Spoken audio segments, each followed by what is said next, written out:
हनुमान् श्रीपदो वायुपुत्रो रुद्रो नघोजरः अमृत्यवीरवीरश्च ग्रामवासो जनाश्रयः धनदो निर्गुणः शूरो वीरो निधिपतिर्मुनिः पिङ्गाक्षो वरदो वाग्मी सीताशोकविनाशकः शिवः शर्वः परो व्यक्तो व्यक्ताव्यक्तो धराधरः पिङ्गकेशः पिङ्गरोमा श्रुतिगम्यः सनातनः अनादिर्भगवान् देवो विश्वहेतुर्जनाश्रयः आरोग्यकर्ता विश्वेशो विश्वनाथो हरीश्वरः भर्गो रामो रामभक्तः कल्याणप्रकृतिस्थिरः विश्वम्भरो विश्वमूर्तिर्विश्वाकारश्च विश्वपः विश्वात्मा विश्वसेव्योऽथ विश्वो विश्वहरो रविः विश्वचेष्टो विश्वगम्यो विश्वध्येयः कलाधरः प्लवङ्गमः कपिश्रेष्ठो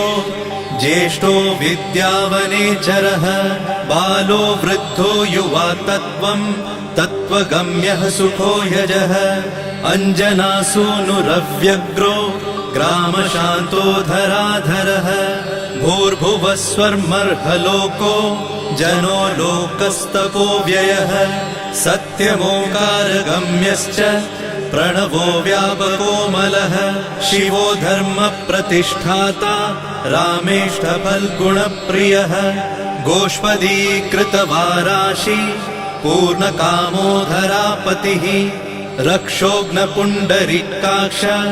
शरणागतवत्सलः जानकी प्राणदाता च रक्षप्राणापहारकः पूर्णसत्त्वपीतवासा दिवाकरसमप्रभः द्रोणहर्ता शक्तिनेता शक्तिराक्षसमारकः रक्षोघ्नो रामदूतश्च शाकिनी जीवहारकः भुभुक्कारः तारातिर्गर्वपर्वतवेदनः हेतुर्मान् प्रांशुबीजं च विश्वभर्ता जगद्गुरुः जगत्त्राता जगन्नाथो जगदीशो जनेश्वरः जगत्पिता हरिश्रीशो गरुडस्मयभञ्जनः पार्थध्वजो वायुपुत्रो अमितपुच्छोऽमितप्रभः ब्रह्मपुच्छ परब्रह्म पुच्छो रामेष्ट एव च सुग्रीवादियुतो ज्ञानी वानरो वानरेश्वरः कल्पस्थायी चिरञ्जीवी प्रसन्नश्च सदाशिवः सन्मति सद्गतिर्भुक्ति मुक्तिदः कीर्तिदायकः कीर्तिपदश्चैव समुद्र श्रीपदः शिवः उदधिक्रमणो देवः संसार भयनाशनः वार्धिबन्धनकृद्विश्व जेता विश्वप्रतिष्ठितः लङ्कारिः कालपुरुषो लङ्केशगृहभञ्जनः भूतावासो वासुदेवो वसुस्त्रिभुवनेश्वरः श्रीरामदूतः कृष्णश्च लङ्काप्रासादभञ्जनः कृष्णः कृष्णस्तुतः शान्तः शान्तिदो विश्वपावनः विश्वभोक्ता च मूर्तिग्रह ब्रह्मचारी जितेन्द्रियः ऊर्ध्वगोलाङ्गुलीमाली लाङ्गूलहतराक्षसः समीरतनुजो वीरो वीरमारो जयप्रदः जगन्मङ्गलदः पुण्यः पुण्यश्रवणकीर्तनः पुण्यकीर्तिः पुण्यगतिः जगत्पावनपावनः देवेशोजितरोधश्च रामभक्तिविधायकः ध्याता ध्येयो नभः साक्षी चेतश्चैतन्यविग्रहः ज्ञानदः प्राणदः प्राणो जगत्प्राणः समीरणः विभीषणप्रियः शूरो पिप्पलाश्रयसिद्धिदः सुहृत्सिद्धाश्रयः कालः कालभक्षकभर्जितः लङ्केशनिधनस्थायी लङ्कादाहक ईश्वरः चन्द्रसूर्याग्निनेत्रश्च कालाग्निः प्रलयान्तकः कपिलः कपिशः पुण्य राशिर्द्वादश राशिगः सर्वाश्रयो प्रमेयात्मा रेवत्यादिनिवारकः लक्ष्मण प्राणदाता च सीता जीवन हेतुकः रामध्येयो ऋषिकेशो विष्णुभक्तो जटिबली देवारिदर्पहा होता कर्ता हर्ता जगत्प्रभुः नगरग्रामपालश्च शुद्धो बुद्धो निरन्तरः निरञ्जनो निर्विकल्पो गुणातीतो भयङ्करः हनुमान्शद्दुराराध्यः तपस्साध्यो मरेश्वरः जानकी घनशोकोत्थ तापहर्ता परात्परः वाङ्मयः सदसद्रुपः कारणं प्रकृतेः परः भाग्यदो निर्मलो नेता पुच्छलङ्काविदाहकः पुच्छबद्धो यातु धानो यातु धानरिपुप्रियः छायापहारि भूतेषु लोकेशः सद्गतिप्रदः प्लवङ्गमेश्वरः क्रोधः क्रोधसंरक्तलोचनः क्रोधहर्ता तापहर्ता भक्ता भयवरप्रदः भक्तानुकम्पि विश्वेश पुरुहूतः पुरन्दरः अग्निर्विभावसुर्भास्वान् यमो निरृतिरेव च वरुणो वायुगतिमान् वायुः कौबेर्ईश्वरः रविश्चन्द्रः कुजः सौम्यो गुरुः काव्यो शनैश्चरः राहुकेतुर्मरुद्धोता धाता हर्ता समीरजः मशकीकृतदेवारिः दैत्यारिर्मधुसूदनः कामः कपिः कामपालः कपिलो विश्वजीवनः भागीरथीपदाम्भोजः सेतुबन्धविशारदः स्वाहा स्वधा हविः कव्यम् हव्यकव्यप्रकाशकः स्वप्रकाशो महावीरो लघुश्चामितविक्रमः प्रडिनोडीनगतिमान् सद्गतिस्पुरुषोत्तमः जगदात्मा जगद्योनिर्जगदन्तो ह्यनन्तकः विपाप्मा निष्कलङ्कश्च महान् महदहङ्कृतिः खं वायुः पृथिवीयप वह्निर्दिक्काल एव च क्षेत्रज्ञः क्षेत्रपालश्च पल्वलीकृतसागरः हिरण्मयः पुराणश्च खेचरो भूचरो मनुः हिरण्यगर्भः सूत्रात्मा राजराजो विशाम्पतिः वेदान्तवेद्योद्गीतश्च वेदवेदाङ्गपारगः प्रतिग्रामस्थितः साध्य स्फूर्तिदाता गुणाकरः नक्षत्रमालिभूतात्मा सुरभिकल्पपादपः चिन्तामणिर्गुणनिधिः प्रजापतिर्नुत्तमः पुण्यश्लोकः पुरारातिर्ज्योतिष्मान् शार्वरीपतिः किलिकिल्यारवत्रस्त भूतप्रेतपिशाचकः ऋणत्रयहरः सूक्ष्मः स्थूलः सर्वगतः पुमान् अपस्मारहरः स्मर्ते श्रुतिर्गाथा स्मृतिर्मनुः स्वर्गद्वारः प्रजाद्वारो मोक्षद्वारं कपीश्वरः नादरूपः परब्रह्म ब्रह्म ब्रह्मा पुरातनः एको नैको जनः शुक्ल स्वयं ज्योतिरनाकुलः ज्योतिर्ज्योतिरनादिश्च सात्विको राजसत्तमः तमोहर्ता निरालम्बो निराकारो गुणाकरः गुणाश्रयो गुणमयो बृहत्कायो बृहद्यशाः बृहद्धनुर्बृहत्पादो बृहन्मूर्धा बृहत्स्वनः बृहत्कर्णो बृहन्यासो बृहन्नेत्रो बृहद्गलः बृहद्यत्नो बृहच्चेष्टो बृहत्पुच्छो बृहत्करः बृहद्गतिर्बृहत्सेव्यो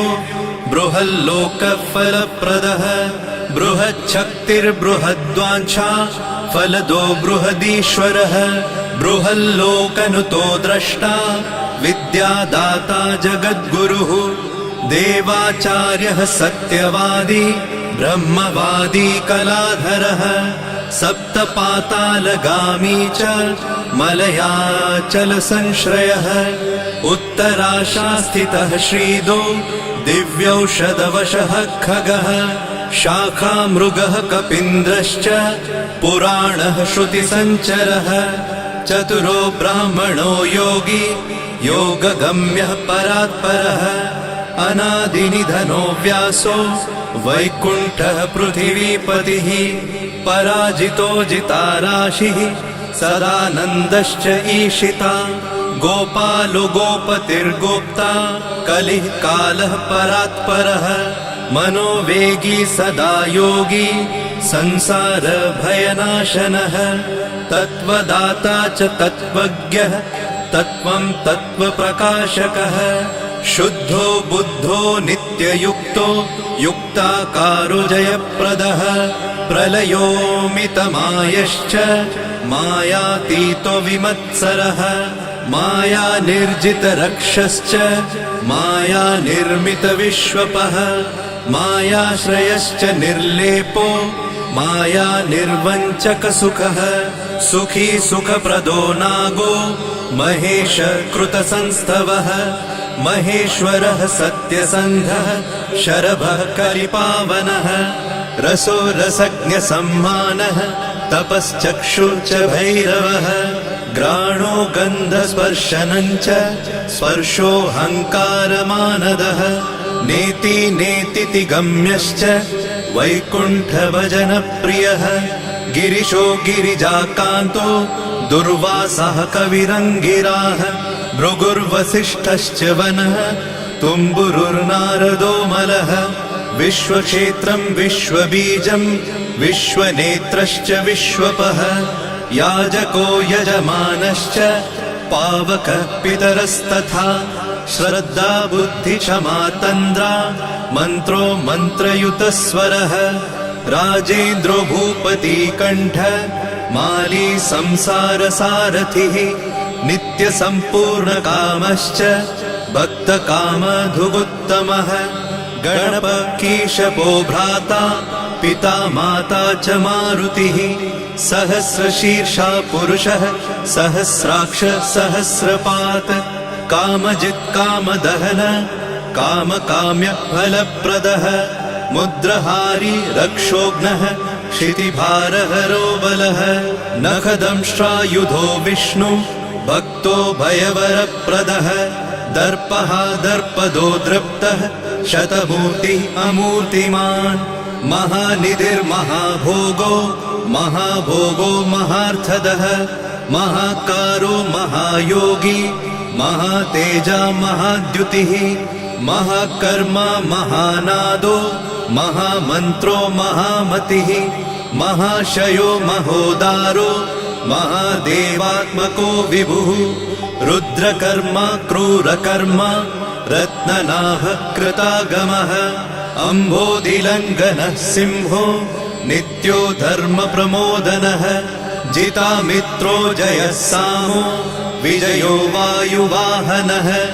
जीवदाता सहस्रांशुः मुकुन्दो भूरि दक्षिणः सिद्धार्थसिद्धिदः सिद्ध सङ्कल्पसिद्धिहेतुकः सप्तपातालभरणः सप्तर्षिगणवन्दितः सप्ताभिलङ्घनो वीरः सप्तद्वीपोरुमण्डलः सप्ताङ्गराजसुखदः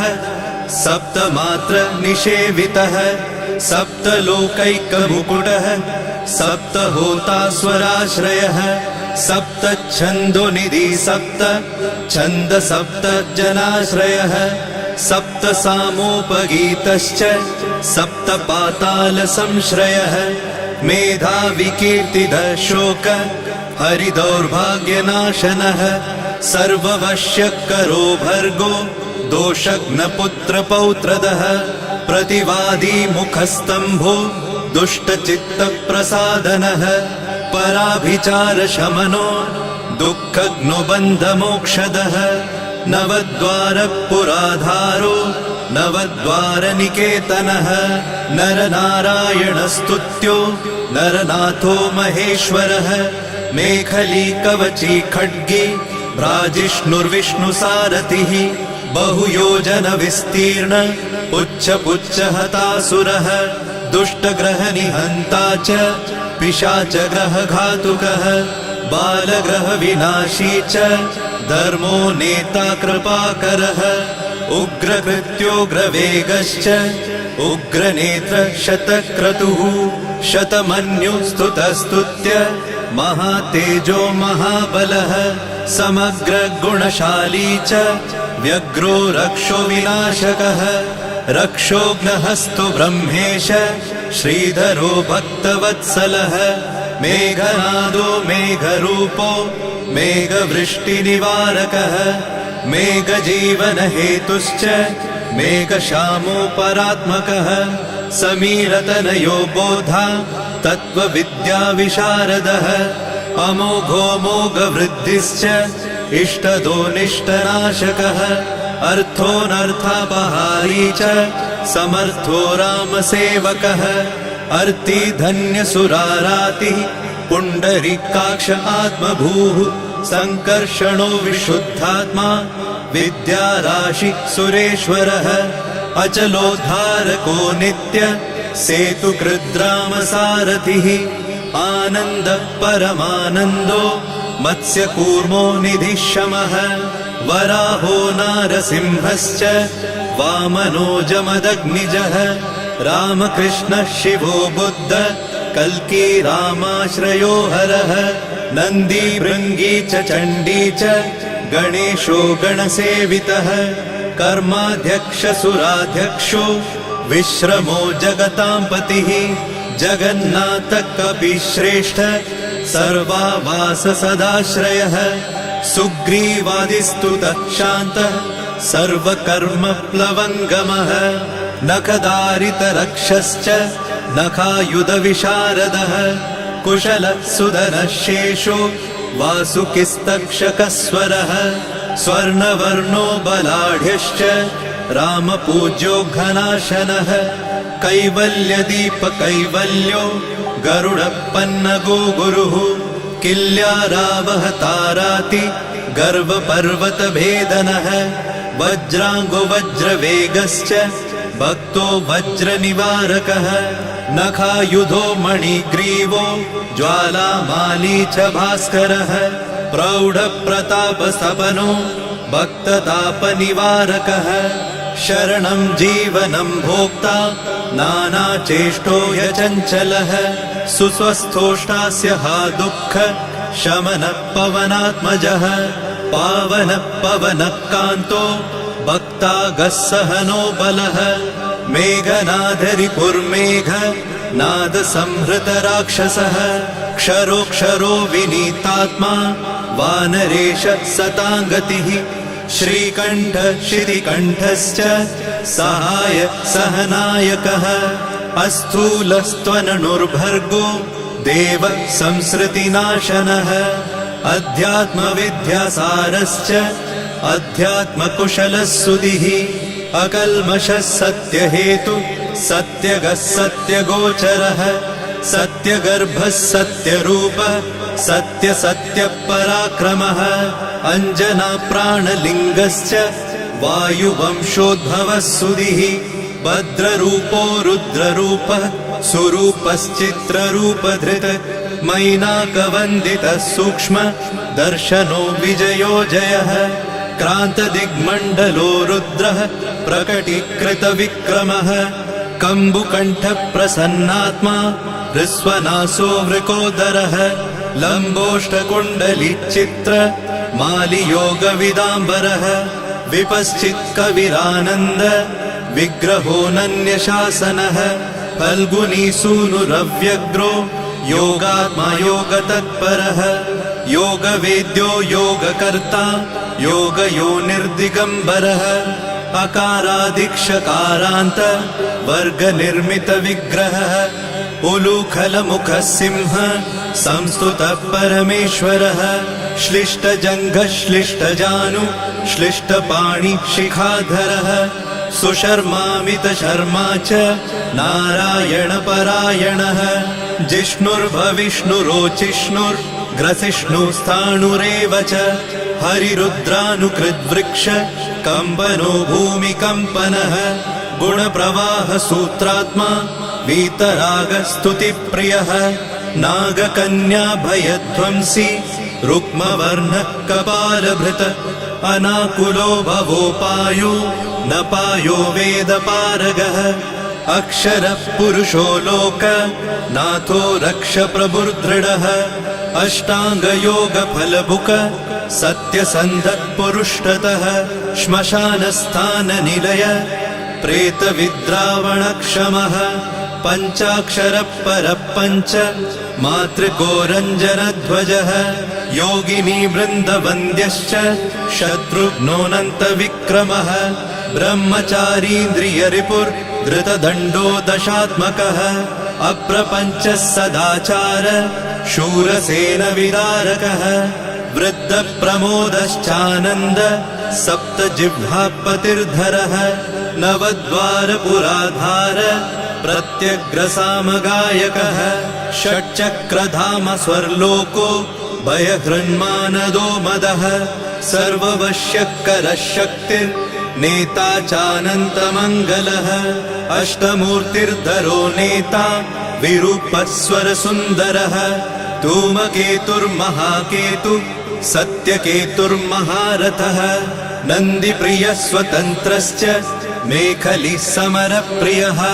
लोहाङ्ग सर्वविद्धन्वि षट्कलः शर्व ईश्वरः फलभुक्फलहस्तश्च सर्वकर्मफलप्रदः धर्माध्यक्षो धर्मफलो धर्मो धर्मप्रदोऽर्थदः पञ्चविंशतितत्त्वज्ञ स्तारक ब्रह्म तत्परः त्रिमार्गवसतिर्भीमः सर्वदुःखनिबर्हणः ऊर्जस्वान्निर्गलः शूली मालिगर्भो निशाचरः रक्ताम्बरधरो रक्तो रक्तमाला विभूषणः वरमाली शुभाङ्गश्च श्वेतश्वेताम्बरो युवा जयो जय परिवारः सहस्रवदनः कविः शाकिनी डाकिनी यक्ष रक्षो भूतौघभञ्जनः सद्यो जातः कामगतिर्ज्ञानमूर्तिर्यशस्करः शम्भुतेजा सार्वभौमो विष्णुभक्तप्लवङ्गमः चतुर्नवतिमन्त्रज्ञ पौलस्त्यबलदर्पः सर्वलक्ष्मीप्रदः श्रीमान् अङ्गदप्रिय ईडितः स्मृतिर्बीजं सुरेशानः संसारभयनाशनः उत्तमः श्रीपरिवार श्रीभूदुर्गा च कामदृक् सदा गतिर्मातरिष्वा रामपादाब्जषट्पदः नीलप्रियो नीलवर्णो नीलवर्णप्रियः सुहृत् रामदूतो लोकबन्धु रन्तरात्मा मनोरमः श्रीरामध्यानकृद्वीरः सदा किं पुरुषस्तुतः रामकार्यान्तरङ्गश्च शुद्धिर्गतिरनामयः पुण्यश्लोकपरानन्द परेशप्रियसारथिः लोकस्वामी मुक्तिदाता सर्वकारणकारणः महाबलो महावीरः पारावारगतिर्गुरुः समस्तलोकसाक्षी च समस्तसुरवन्दितः सीता समेत श्रीराम पादसेवाधुरन्धरः इति श्री आञ्जनेय सहस्रनाम स्तोत्रम् सम्पूर्णम्।